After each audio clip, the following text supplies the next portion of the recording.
Hi, welcome back to Bow Books. It's Siobhan, at Bow Books, obviously. Welcome to the channel if you've not been here before. Welcome back if you have. Thanks for coming back. I appreciate it. And it's a very small channel, but yeah, I'm doing what I like, and if you like that too, that just really means a lot. Sorry, my hair's everywhere today. So I'm gonna actually review a few books all at once. So there's kind of a little theme with these. They're all books I've loved. Well, books from authors I've loved. I should put that out there right now because I didn't have one of these. So yeah, I'm just going to talk about them, but I probably don't have a huge amount to say for all of them. Let's see. If it is too long, I'll split it out, but you'll know. So the first book is The Electrical Venus by Julie Mayhew. I've talked about Julie before with The Big Lie. There we go. She's also written Red Ink that I've read and Mother Tongue. I think she's got a couple of other books. I think one of them is there. Yeah, Impossible Causes, which sounds like a really good crime story. Yeah, I ordered the signed versions because I am that person. Oh, they're the only other books listed in this. Anyway, so The Electrical Venus is a really interesting story for a very small book. So it concerns a travelling circus. They used to have a lady whose face looked like a pig. They have a man with no legs who juggles and does, you know, cup and ball tricks, usually to fleece the crowd out of their money. Trying to think of one of the other guys. They have a guy who has one arm, but he can juggle, and I think he bearboxes the guy with no legs. And then they have a guy who's got dwarfism as well. And the story is told by two characters. So the boy with one arm, Joe, and the girl who was the assistant to the pig-faced lady, Hilda, who is called Mim. So they're kind of doing their little acts. They've got, you know, geese that they use. They've got pigs. They've got a couple of other bits and bobs. Hilda has left. Hilda, the pig-faced lady.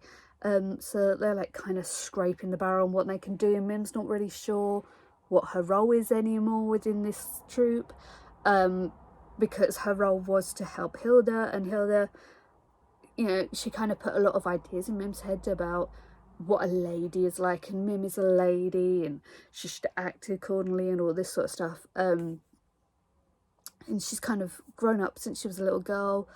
Joe was a little boy. They've grown up together. And then this man enters the troupe. He calls himself a philosopher. It's kind of got that vibe he's got a vibe of the Prestige about it.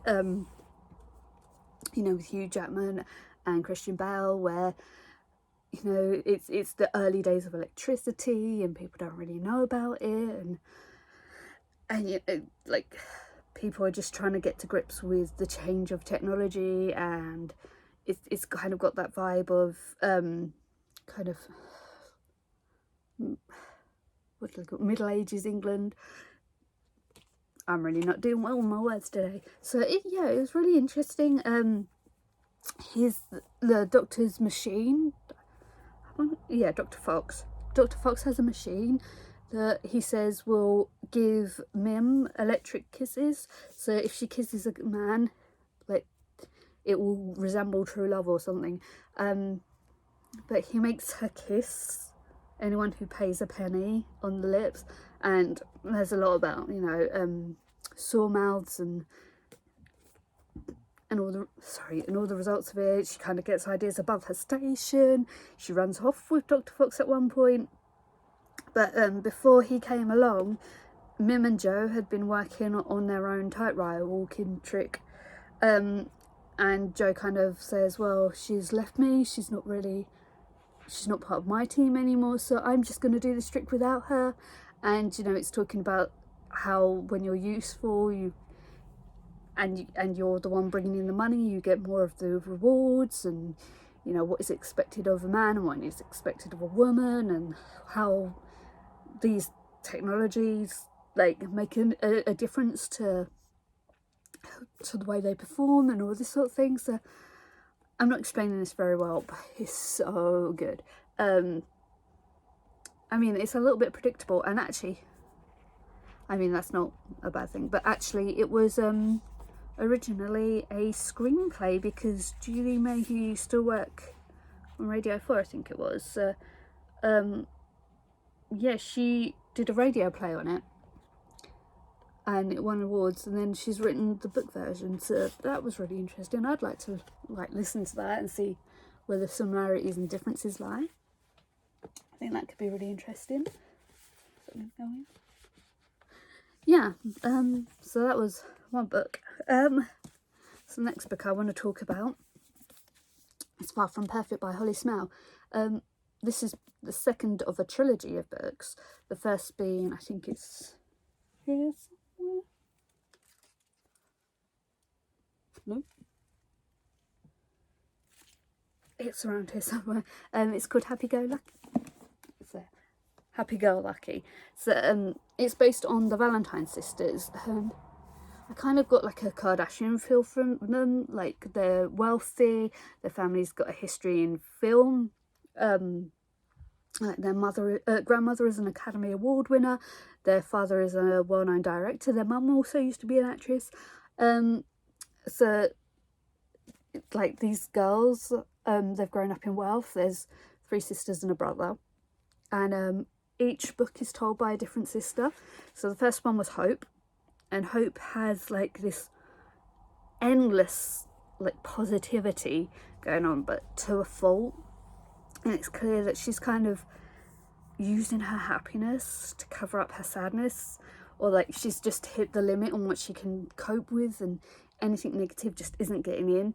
And you kind of got the vibe that something had happened, something really bad, but Hope is not the storyteller for that story. And then this is the second book. This is about Faith. They've all got a themed name, obviously, except their brother Max. And Faith is kind of the next generation of Valentines. Like, she has so much expectation on her. She's dating a pop star. She's a beautiful girl, so they're like trying to get her to be an actress, but she doesn't actually like acting.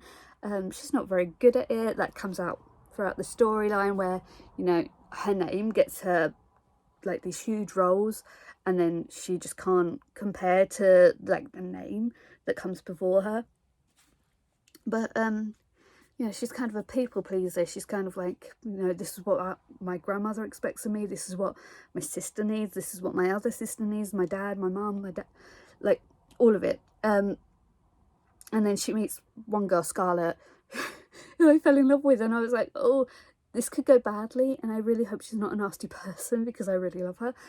But they end up like best friends, and she's the first person to be like, you don't have to take all this, like, you can say no. And there's so much, like, there's one point where she's just throwing stuff at her and at Faith, until Faith is like, stop, I don't want this. And it's like a teaching method. Like, Holly goes into all these different purveyors, I guess, of acting methods, and like, that's how you learn from it. And I know that there'll probably be people who have been acting for a long time who know of these methods that I can't recall right now, and they'll be like, that's a very naive way of looking at it. But for an introduction, for someone like me, it was very interesting. I love Holly Smale's voice. Like, I've got all the Geek Girl books, and the Valentines, while not being exactly like Harriet from Geek Girl, they've got their own charm. You do find out, by the way, in this book, what happened to the family, just in time for Mercy to take up the mantle and talk about, you know, the after effects of what that means and why she was the most affected by it.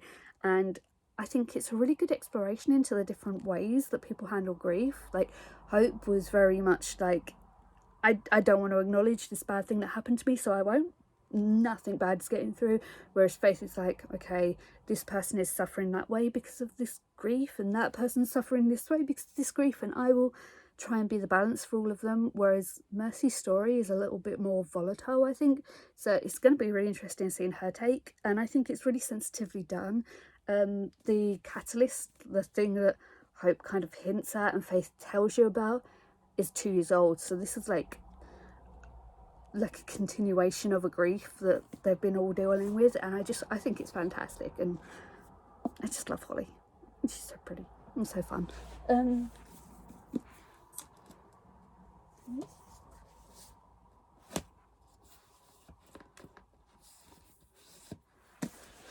So yeah, that's the second book. It's now next to its sister. And the last book I'm going to talk about is Love, Frankie by Jacqueline Wilson. It took me a little while to get through this. The chapters are quite long. Excuse me. I thought I was really going to love this, because I usually love Jacqueline Wilson. I think she handles things so well. She introduces topics so well to people. But I think Love, Frankie kind of doesn't know where it sits a little bit. The voice doesn't match, because she's written Girls in Love, Girls in Tears. I'm going to have to double check all of those names. Oh my goodness. Yeah, Girls in Love, Girls Under Pressure, Girls Out Late, Girls in Tears. Those 4 were for elder readers. They were all 14 years old, and it felt like I was reading about 14 years old people and the way they deal with things. And then Love, Frankie is the same age, but it reads younger. It reads a lot younger in the way that Frankie acts, the people around her act, the expectations on Frankie.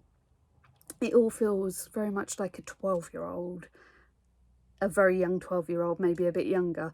But then she's dealing with things, and there's a lot of things in here that I think Jacqueline was trying to say a certain thing, and it came off completely wrong.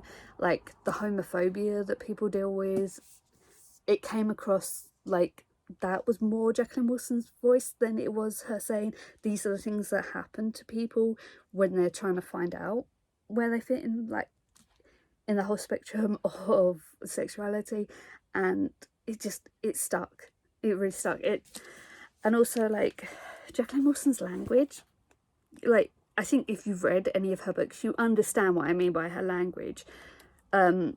She phrases things certain ways. I'm going to see if I can find a sample. And you could read it out of context and be like, that's a Jacqueline Wilson line. And it worked for her older books. And I think a couple of times recently, like when I read Little Darlings, I was like, that sticks out a little bit. And in this story, it takes you completely out of the story, because you're like, that's a Jacqueline Wilson line, but I don't want to read a Jacqueline Wilson line. I want to read about Frankie and her situation. Or like this. This is a good example. So Frankie's best friend is a boy called Sam who lives next door, and she wants to borrow something. So I think this is a really good lesson in learning current colloquialisms and understanding what will last throughout generations and what won't. So the way Frankie says this is, Sam, I know it's a bit of a cheek, but could I possibly borrow one of your shirts just for today? It's a stupid mufti day and I can't find anything to wear. Which, fair enough, but usually you'd be like, do you mind if I borrow a shirt? Like the development of language isn't reflected in this book. There was another thing, I think it was a little bit later, that really upset me when I read it. I got really angry, and I've written it in my Goodreads review. I don't always write Goodreads reviews, but this one ended up in a bit of a rant. I was like, yeah, this is 4 stars, and then I started writing, I was like, no, this is not. And then by the end of it, I was like, 2. But yeah, Frankie's mum has multiple sclerosis, and there's this really crappy line when she's talking to someone about it, and I'm going to find it. Oh, here it is. So page 86. I'll let you see it because I don't think you'd believe me when I'm about to read this bit out. So it says, she has MS. I tried to say it casually, but my voice went wobbly. MS? What's that illness where teenage girls can hardly get out of bed? That's ME. Totally different. MS is a neurological disease. Okay, so first of all, they both are. But second of all, I am a 30-something-year-old lady and I got chronic fatigue because my blood decided to dry and destroy itself, and my whole body kind of has that eternal memory of not having enough oxygen, and that affects everything. It's not just getting out of bed. Like, I get out of bed most days because I have a son and I have no choice, and also I'm a single mum, so you know, when I'm not furloughed I still have to work, but it affects so much more. And it's not just about teenage girls not bothering to get out of bed. I think, you know, in a story that's aimed at teenage girls, being derogatory about teenage girls, like some of her readers are going to go on to get ME, which is also these days called CFS ME, is kind of an old-fashioned term for it. It's alienating your audience while trying to say, you know, this is a bad situation for Frankie and her family, and instead of me feeling like, you know, this is an awful situation that Frankie's in, I'm instantly turned off by Frankie's attitude to another illness that actually deserves a lot more respect. And I think that is the overall problem I had with this book, that she tries to tackle so many subjects and doesn't give them the respect that's due. And although it's kind of told as a story of a girl feeling feelings for another girl, a lot of it is, this is just a phase. Oh yeah, I had a crush on a girl growing up, and it takes away from the momentum, and it doesn't come across as a story of a girl finding her first love with another girl. It comes across as, you'll get over this, Frankie, it's something you'll have to go through. And also the girl that she falls in love with isn't that nice, and I don't actually feel the connection between the two. This is turning into such an angry rant again, but yeah, I love you, Jacqueline Wilson, but this is not it. This is so not it. So yeah, that's what I'm disappointed about. And this is like when I reread like The Babysitter's Club, and I was like, oh, actually this is terrible writing and I should leave the past in the past and keep nostalgia where it belongs. Or even when I read like the Chronicles of Narnia to my son, and I was like, I'm not gonna call all these people these names. Just so disappointing when someone you loved as a young person writes something that you just don't agree with as an adult. And you know what? You can do it in a tasteful way. Like, I've reread some Judy Blume and it still holds up. So yeah, and like I said, Jane Austen, there are still things that hard relate these days. I think the voice is important, and this is just outdated. And I think it's really hard because she's a dame now and she's been children's laureate, and basically if Jacqueline Wilson said, I've got a new story, they'll publish it. And I just and when you get big enough as well, people don't want to critique, and I really think that should have happened. I really think someone should have said, like, no. It was like an adult writing about what they thought a teenager would feel like, and it didn't work. I'm sorry. So yeah, those are my 3 books for today. Definitely read Electrical Venus and the Valentines sisters trilogy. If you really want to get angry, read Love, Frankie. And that's it for today, I think. As usual, let me know your thoughts if you have any down below. If you enjoyed Love, Frankie, unlike me, let me know why. Yeah, and I guess I'll see you next time. Happy reading.